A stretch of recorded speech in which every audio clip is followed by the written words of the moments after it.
We are all greater than any circumstance, situation, or condition that we've got. And that was very hard for me to believe before I started to do work in personal development.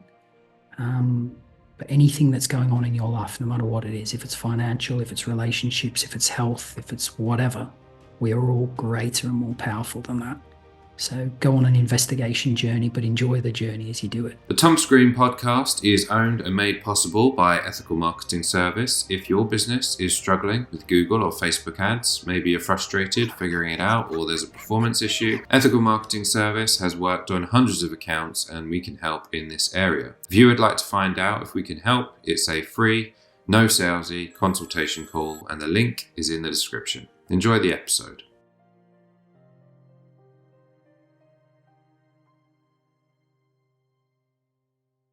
Thomas Green here with Ethical Marketing Service. On the episode today, we have Leigh Woolard. Leigh, welcome.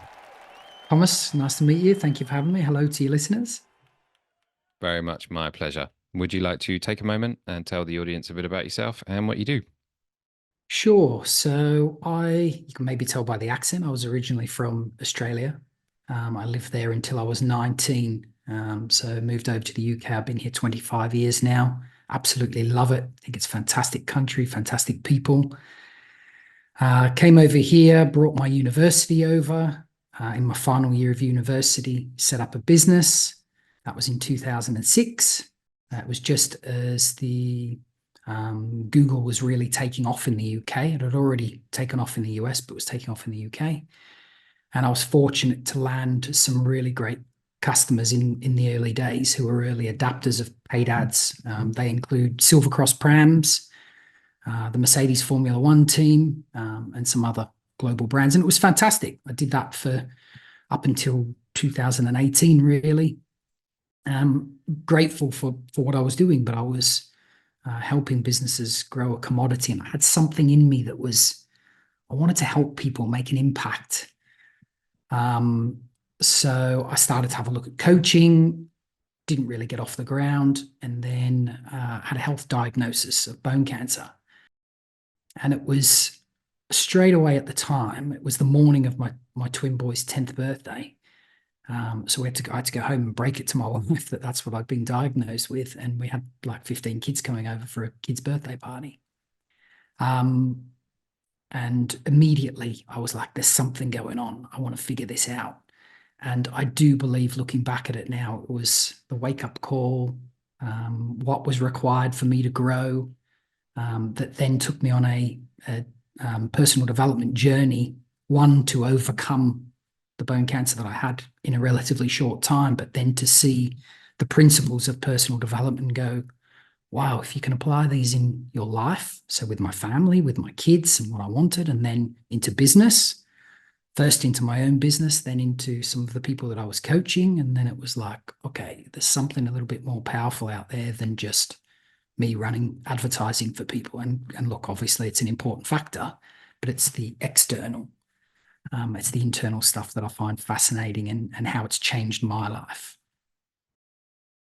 Well, thank you for the introduction. Very powerful one. And thank you for sharing it. Can you tell us what you did next? Yeah, so once I'd found out that I had bone cancer, I started drug treatments, and I'd already lost a couple of friends to cancer just in the previous few years. And I just thought, I don't want to go down that track. And I was looking for something, but I didn't know what it was. And a Facebook ad had popped up in front of me from an old gentleman that seemed pretty wise. And he said, your way's not working. Why don't you try mine? And I thought, that's a pretty good analogy. Mine's not working. I'm interested to see what he says. And that guy was called Bob Proctor. So he helped people in the personal development industry for over 60 years until he passed away in early 2022. He was my mentor for 18 months, and he was coaching right up until the week before he passed. And he said to me once I joined his program, Leigh, everything's a manifestation of what's going on in your mind. You can change this. And he was so convincing, and there'd been enough evidence that people had, that I was like, I'm willing to try anything because I don't want to go down the conventional route of having treatment. And then that was the start of a journey. Really, I started with just focusing on my health because that was the number one importance. I wanted to play football with my boys. That was one of the big drivers. I wasn't particularly well, so I was struggling to keep up with them. Um, and then as I got better, and I was visualizing and seeing myself spending more time with them playing football and walking with my wife down the beach and talking about life and where we were going. And at that point in time, none of that was showing up in my life. And then things started to happen. And then I got better. And then I was playing football with them more. Then their football coach, had to leave to move out of the country. So they needed a coach. And I became the coach of their football team. So now I have 17 surrogate sons. It's absolutely wonderful. One of the best things I've ever done. And I believe that it was the universe saying, you wanted to spend more time with your lads. Here's an opportunity. And we train on a Thursday and a Saturday and we play on a Sunday. And I love it, and they love having their dad as the coach. So definitely my life has changed a lot since 2019 to where it is today. My one of the interpretations I took from your answer is that based on what your coach said to you, you can cause things to happen in your life, including, let's say, a recovery. If that's the case, then it may be the case that the cancer was caused by something also. Did you have a theory about what that may have been? Great question. Definitely.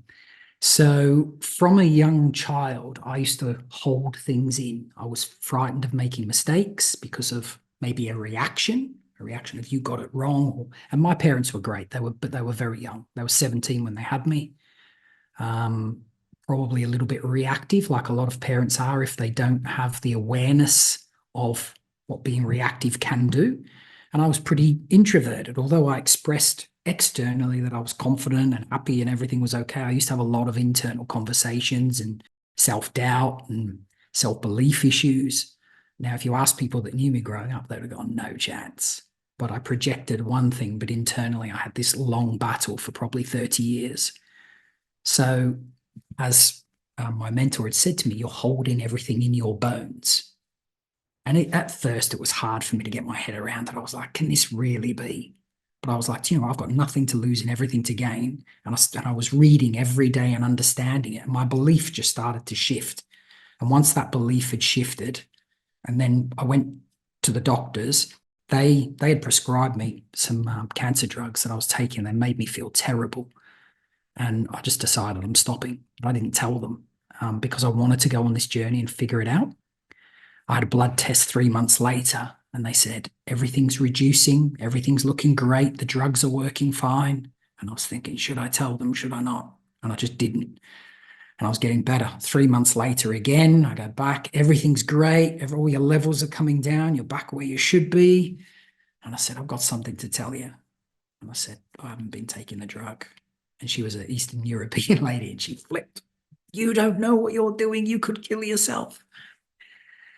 But I was very, very content with what I was doing and I could see the result. And I'm grateful to them. It's not to say, if there's anyone listening, stop your drugs tomorrow, stop your treatment. You're going to be okay if you just think positively, because that's not what I'm here to do. It's more to say, go off and do some investigation, because everything does begin with a thought, whether that's constrictive or expansive. And have a real deep look at why you may be causing something. And I had to take ownership of it. Thank you for the answer. And I mean, even from it makes me think from like a scientific perspective.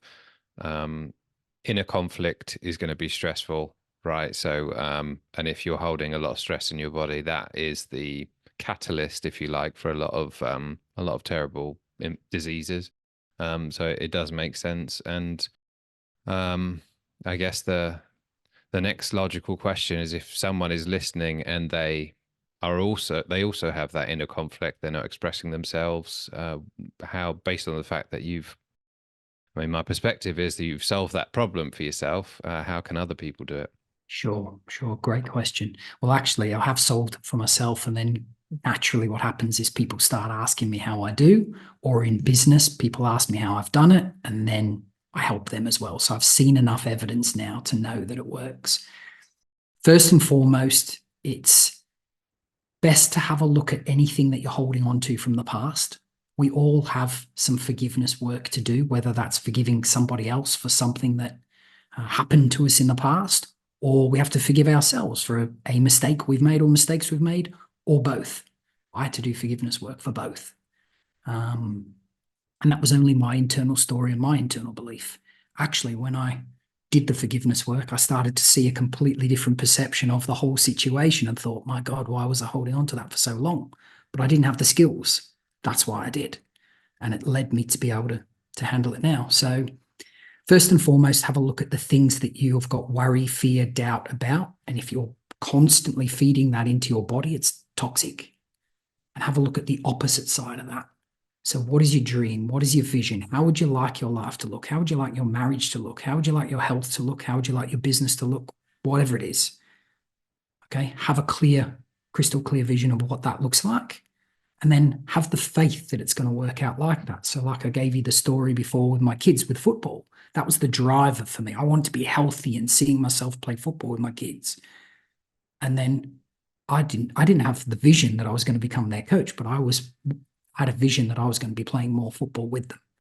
And this is what's happened. And it's the same now for business. It's the same now for health. I have a really crystal clear vision of what I want my health to look like. And then I take steps towards it. Am I perfect? No. Drink coffee every day. I like one. Sometimes I have two, and it's not good for me. I can feel it. Sometimes I eat some rubbish food, but I also know how I feel after it. But majority of the time, I'll walk, I'll take breaths, I'll make sure that I'm looking after my health. I drink plenty of water. And naturally, the result now is I have a fantastic health. So I feel better. Well, congratulations on all that. Certainly happy that you do feel better. Thank you. Would you say the answer is, to some degree, having an ideal to strive towards? Would you say that's a good summary? Yeah, absolutely. Absolutely. And for those that don't know what an ideal is, because when I first heard the word, I didn't know what it meant. It's having something that you would love. And that's the question that I ask myself every day. What would I love? So that might be, I would love to be really present as a husband today, or tomorrow when I'm coaching the kids at football, what would I love? Well, I'd love to be someone that inspires them, that they look up to, that they don't feel frightened to try something, and give them space to be able to grow as teenagers and young men. I'm not trying to coach the next England footballer. I'm trying to coach 14-year-old lads that are going through hormonal changes at the moment, that have got their own baggage that they've got in the background. And I want them to come and feel that, there's somewhere where they can have fun, where they can learn and develop, but they can also become great young men and not, not stressed or frightened or insecure or got self-belief issues. Well, you mentioned Bob Proctor. My perspective, or perhaps better word, perception, is that I would imagine that coaching was fairly pricey. Correct me if I'm wrong. Yeah, it was, but it was worth the investment. Definitely from your perspective, I would Yeah. imagine. But in terms of what else you learned from that process, would you be willing to share anything significant? Sure. One of the greatest lessons that I got out of it was studying each day. Now, that might put some people off, but what it actually did was help me program and condition my mind. So instead of getting up late on a morning, I would get up earlier than my family and I would read for 20 minutes to half an hour, something that would put me in a good state for that day, because there was a lot of toxic or negative thinking internally. Again, I was projecting externally that everything was fine, but internally, my first thought was constrictive and negative. So I would spend every day getting up, reading for 20 minutes to half an hour, and then just sitting and thinking about what I read and how can I apply that. And like I said, it didn't happen overnight. The first 3 months, I didn't see a lot of change, but I had a lot probably to undo if I look back at it. Now, when I'm working with people or seeing people adapt and adjust, because they've got me there to support them, we can say, okay, this is what you're doing and this is why you're doing it. So when it's a challenge, you can go, oh, okay, I need to step into this and really look at how I'm thinking, how I'm feeling, what actions I'm taking, and then the result that I would love. And are those results happening? And is there a day where you go back to the doctors and they tell you that you have the all clear? I did. Yeah. So 12 months later, I actually kept having blood tests every 3 months for 2 years. But what I found was I was like seventh or eighth in the queue behind 7 or 8 people that were dying. And it was really uncomfortable for me. And I knew that I was feeling better. Plus, the results were telling me that I was. So I moved that to 6 months. And then I think it was the end of 2022. I had my last blood test. And then I just said, look, the results on this now tell me that I'm good. I don't really want to keep coming in. One, because it's a reminder. I'm really grateful for everything they did. Without those blood tests, I'd have never had a measurement of what was going on. And I certainly wouldn't have had the courage to go down this path that I was going. But even my family around me said, we know you. We know you're going to try something. But if it doesn't work, you need to go back to the conventional method. And like I said, I'm not anti or for or against. You go with whatever you believe and whatever helps you. All I'm saying is there is another side to it that you can look at. I'm proof that it can change your life. I've seen so many stories where it's changed other people's lives. And if you look at people like who Bob Proctor's helped, or Joe Dispenza, or Mary Morrissey, or any of those wonderful people, there's too many success stories to say that thinking differently can change your results in all areas. And for those people who like the idea of having, the ideal or a clear goal, but they're not really too sure where to start with it. Maybe it's like, I don't know what to do with my life. Is there like an exercise that you would use to help them? Absolutely. Grab out a sheet of paper, go somewhere quietly for yourself, set yourself 15 to 20 minutes, because sometimes getting the start's the hardest. Just sit for that 15 to 20 minutes and put some things down on the paper. They don't have to be perfect, but what would you love? That's the question you want to ask yourself. And don't sit there and go, well, I've got no money in the bank, so I'll make a decision based on that. Write down exactly what you would love. Get a list together, and then from that list, pick the one thing that stands out to you the most. And then from that, start taking some action steps and getting into the feeling of it already happening. So that ideal that you were talking about, seeing it happen. So again, that story that I gave you with me playing football with my kids, that was one of the things I wrote down that I would love. I didn't actually write down I want to be their coach, but hey, the universe presented me with something, it's this or something better, and that's what happens. And it's the same in business, it's the same in health.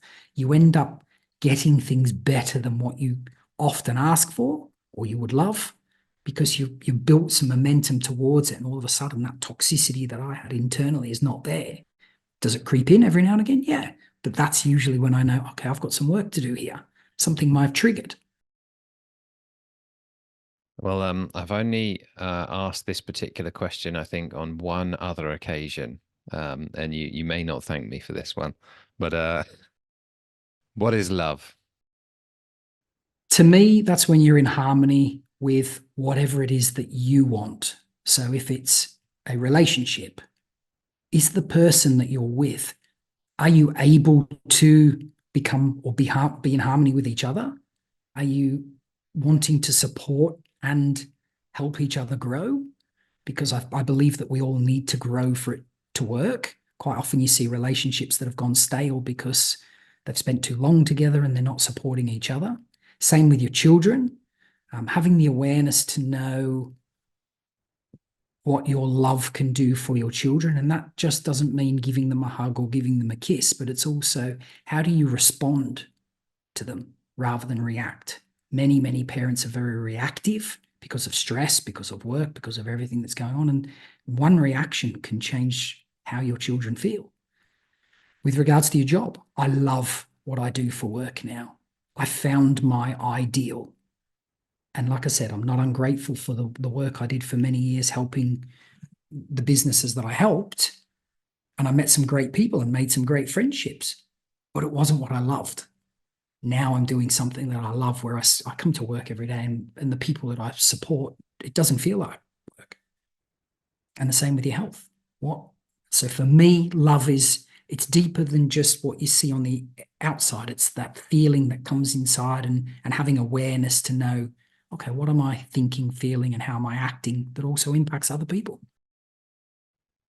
Cool as a Great question. cucumber. You ever been asked that before? No, not that way. No, I've been asked what would I love, but not asked what is love. Yeah. What do you think love Yeah, is? well. Oh, I wasn't prepared for that. It's you firing it out. You've got to. I'd love to hear your perspective. I think the reason why I asked that question is it's difficult to put it into words. I would say it's probably more of a feeling. Um, I think that's probably subjective, but I would say you know you love someone when you have a particular feeling that comes to you. I think well done to you for putting it into words, but I'm aware that's a bit of a cop out on my part. It's okay. Um, You're right. but that's It, what I it got. definitely, it definitely is a feeling, and it can mean more than just loving someone or loving something. It can be loving yourself as well and everything that you're doing. So we've got our piece of paper and we've perhaps got our ideal and we're attempting to put that, working probably each day to put that plan into action. Generally speaking, what are the things, the obstacles that are going to come up along the way? Any thoughts there? Yep. You're definitely going to have obstacles because they're the learning lessons that are required for you to become the person that's ready to receive what you would love. And up until probably 2019, until I started studying, I was frightened of making mistakes or frightened of obstacles because I thought they were a reflection on me and my ability. Once I actually learned to embrace them and see them completely different, it's only a perception shift, and go, okay, those obstacles are a stepping stone for me to get to that place that I want to get to. And actually, it's when you can fall in love with the journey and the process, the result at the end doesn't really matter. And that's one of the things that I taught the kids at football. They hadn't won a lot of games for many years. They were okay, but they hadn't won a lot of games. The only thing I really introduced to them was let's make a load of mistakes so that we can all learn and take steps forward. And then when one child did it and the others saw how I responded, they all started doing it. And all of a sudden they moved very quickly. And it's fascinating to watch children because they don't carry baggage like we do. Hmm. When they hit obstacles and you support them, they come through them very quickly. And if anything, I believe our children are here as lessons for us. When you watch them, you go, okay, I need to take some inspiration from that. And I want to show them. I want to show them I can do the same thing. And my kids are watching me constantly now, especially as I put videos out on social media and they don't get a million follows within their first few days. And I say, it's part of the process. I'm just learning. I'm obviously still learning how to do it. Would you say it's reframing that particular word? Because I phrased it as an obstacle or perhaps a problem, but if it is just part of the process that's necessary, then it's actually not an obstacle or a problem. You say that's a fair summary? Absolutely. Absolutely. And there's always a lesson in it. So if at first I wasn't great at it, and at first when I heard that, I used to think, oh, that's really frustrating. I don't want to hear that because the old version of me was, I don't want to make mistakes. Whereas when you actually see the people who've had the most success or the greatest success, they've had a lot of failures along the way, or mistakes, or problems, or obstacles. So you may as well, if you want to get there faster, make loads. If you don't want to get there fast and you don't like the uncomfortableness of it, go slowly. There's no problem with that.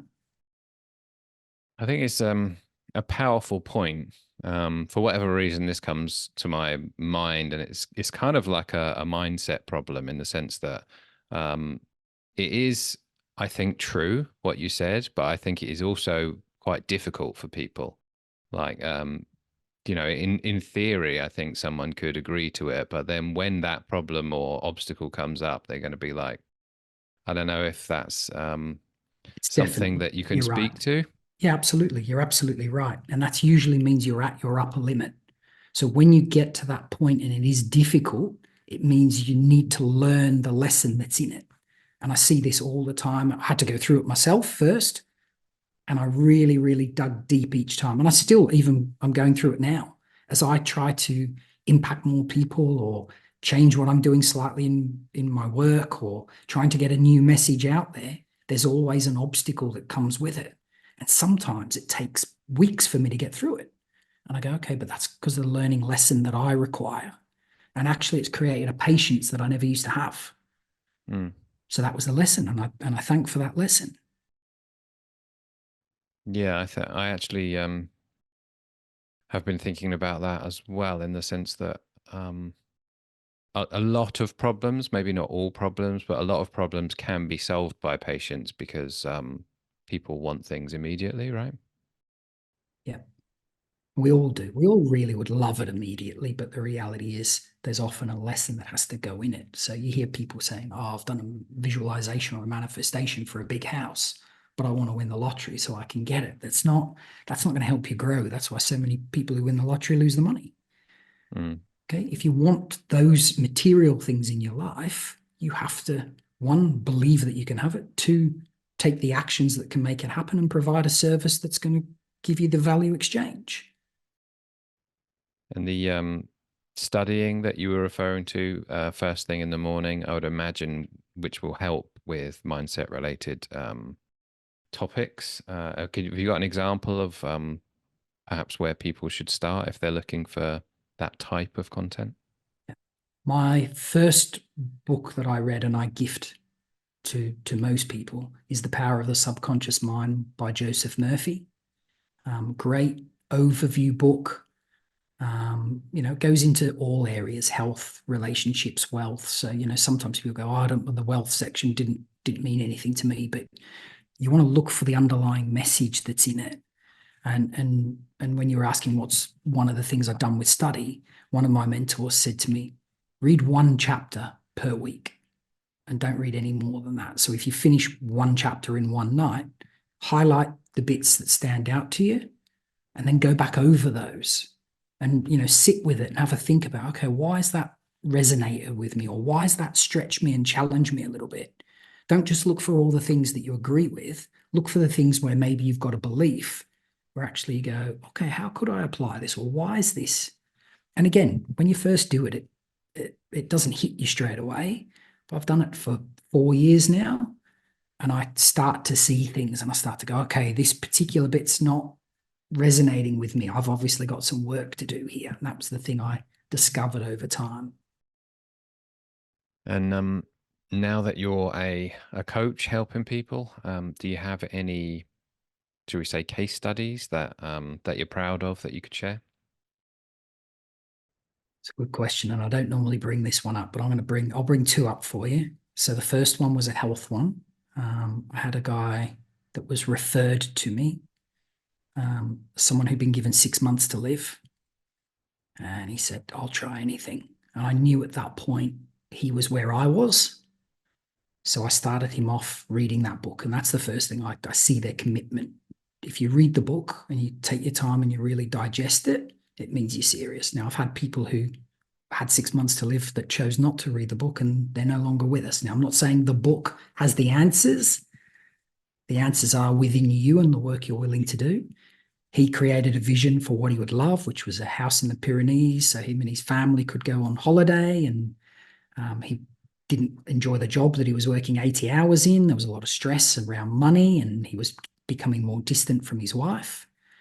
And then 6 months, 3 months in, 6 months in, 12 months in, he's messaging me and I could see him getting better. He'd gone past the date that the doctor had said. And now he's actually helping people that have the same diagnosis that he had.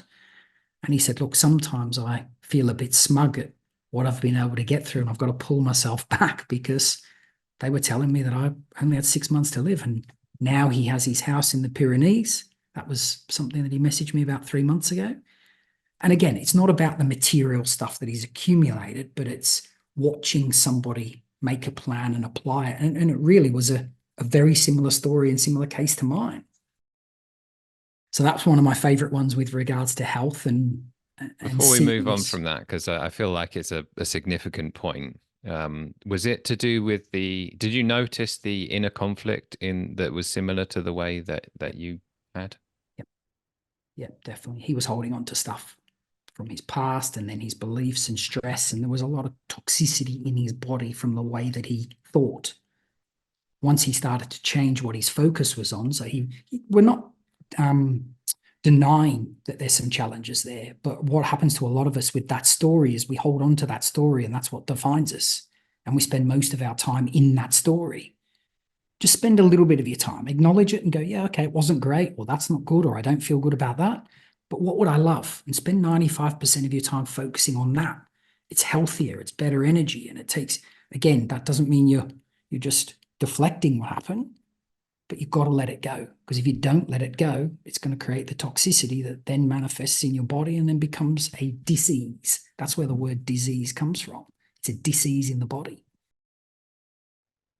And then the stress that builds up is I wanted to mention about the fact that you've recommended the book, and it's had a big impact.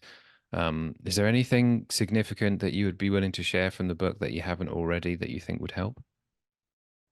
there's a really great video that I put out on my Instagram, the first video that you can see, and it talks about the power of the subconscious mind. And I do a diagram with it. Again, I got that from one of my mentors, and I just go into it a little bit more from my perspective. But in the book, it talks about how our thoughts of fear, worry, anxiety cause suppression into our bodies. And when you're reading it, you can go, whoa, that's me. And it wasn't until you get to the other side where you start to go, okay, this is what you need to do, and then apply it. And remember, I hadn't applied it for 40 years in my life. So I had to. Okay. It was a back against the wall moment that made me take action. All I'm trying to make people aware now is don't wait for that moment. It's not fun.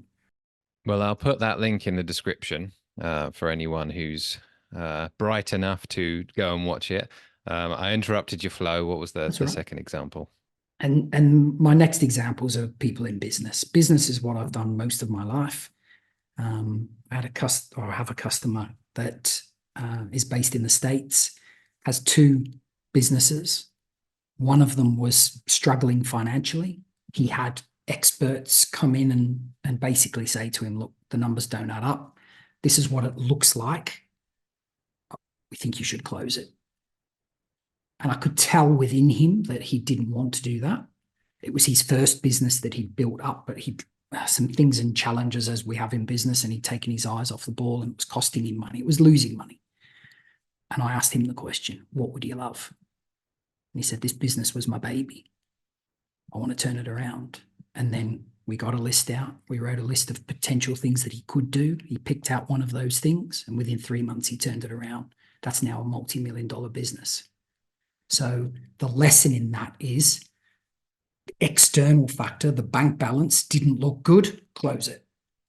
When actually, when he went deeper inside him, he went, this is what I would love to do. And watching him turn that business around so quickly and then now put things in place, again, he's looking back at his history going, okay, they were the mistakes that I made, but they all had a seed of a learning lesson in it. And I won't be making those mistakes again. He's still making mistakes now, but he quickly goes, okay, there's a learning lesson there, and I understand why. And when you see people do that, it changes their life, because their business now is not the definition of them and dictating to them, which is what was happening to me. I was trying as a good dad to, pay our bills and be there on a weekend and come home in a great mood every night. And it's not always easy, especially if you don't have the skills. And that's the bit that I love teaching people, because you see their lives change and they actually start enjoying again doing the thing that they love. It's a great message. And I love your outlook. I think it's, and I also wanted to just mention that the example that you gave about essentially saving someone's life, I'm not sure if you put it that way, but that's how I interpreted it, is incredibly important. But it's also like the prevention as well. So if you go around spreading this message, and then, there's a preventative method to that I think is very, very important. Is there anything that I should have asked you about today? I think we've got to where we are. Hopefully I've maybe inspired one person or helped one person, but if there's any more than that, I think it's a fantastic podcast, and you ask great questions. So thank you for having me. Well, you've inspired me, so I certainly appreciate that. Thank you, Tom. For people who want to hire you, where do they go? Before they hire, go and check out my videos first. There's videos on Instagram. If you're more of a LinkedIn or even TikTok now, there's no dancing, but they're all educational as best as I can. And dive into a few of those first and make sure it resonates with you. And then I have workshops that crop up every quarter. Come and join a workshop. We can go through some of the stuff we spoke about today, and you can start working on a vision for a life that you would love. Do you have any closing thoughts for us today? The one I love: we are all greater than any circumstance, situation, or condition that we've got. And that was very hard for me to believe before I started to do work in personal development. But anything that's going on in your life, no matter what it is, if it's financial, if it's relationships, if it's health, if it's whatever, we are all greater and more powerful than that. So go on an investigation journey, but enjoy the journey as you do it. And that book will certainly help you start. It's a great message. And Leigh, thank you for being a great podcast guest today. Thomas, thank you. Really appreciate it. All the best.